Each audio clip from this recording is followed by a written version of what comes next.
Hava, Hava Nashira, Shir Hallelujah, Shir Hallelujah. Hava, Hava Nashira, Shir Hallelujah, Shir Hallelujah. Hava, Hava Nashira, Shir Hallelujah, Shir Hallelujah.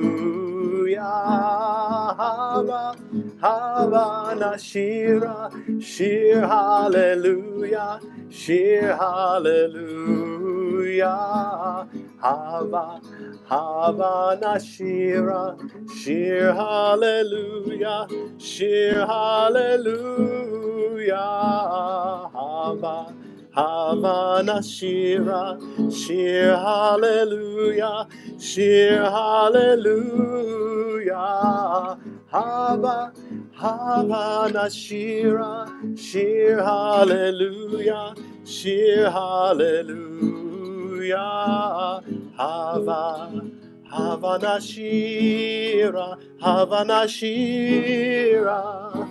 Shir Hallelujah, Havana Shira, Havana Shira, Havana Shira, Shir Hallelujah, Hava, Havana Shira, Shir Hallelujah, Shir Hallelujah, and Shabbat Shalom. Shabbat Shalom, everyone. One of the most beautiful things I saw when I was living in Israel was this extraordinary dance that took place among the Haredi in Israel. And there was a group that were dancing, and I noticed they were dancing together, and there was a Rebbe that was in the middle. And all of a sudden, the Rebbe was walking through these throngs of people dancing. It was as though the sea was parting. And the Rebbe was walking in between all of these people who are dancing in rows, and just like a great sea that parted in front of him. In a sense, we learn from our tradition that experience of passing through the Sea of Reeds, passing through the sea, is an experience that not only happens in the past, but it happens in every moment. And in this moment in our lives, for sure, we are confronted with challenges, and they may lay before us like a sea. But when we come together and celebrate Shabbat, when we join together and kindle the Shabbat candles, when we bring light into our homes and into the world, it is as though we are walking amidst the sea and it is parting in front of us. And the only way for us to get, as they say in the readings, from here to there is by joining hands and marching together. And so I'm inviting you in all of your homes to bring light, to Ben Shlich, bring light into your homes as the cantor will lead us in the Sabbath blessing.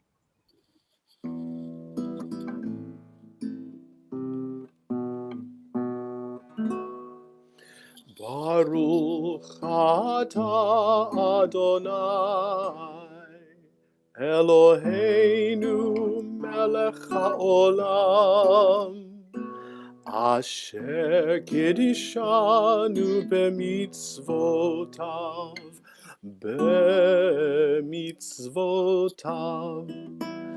V'tzivanu lehadlik ner, V'tzivanu lehadlik ner, V'tzivanu v'hadlik ner, Shel Shabbat. Lai, lai, lai, lai, lai, lai, lai, lai, lai, lai. Lai, lai, lai, lai, lai, lai, lai, lai, lai, lai. Lai, lai, lai, lai, lai, lai, lai, lai, lai, lai. Lai, lai, lai, lai, lai. One of the reasons why we're celebrating light with our joyous Shabbat in our community is that we have the pleasure of hearing from Sarah Hurwitz, who's going to be speaking at the end of the service. So I invite you to stay behind after our service to hear this extraordinary speaker.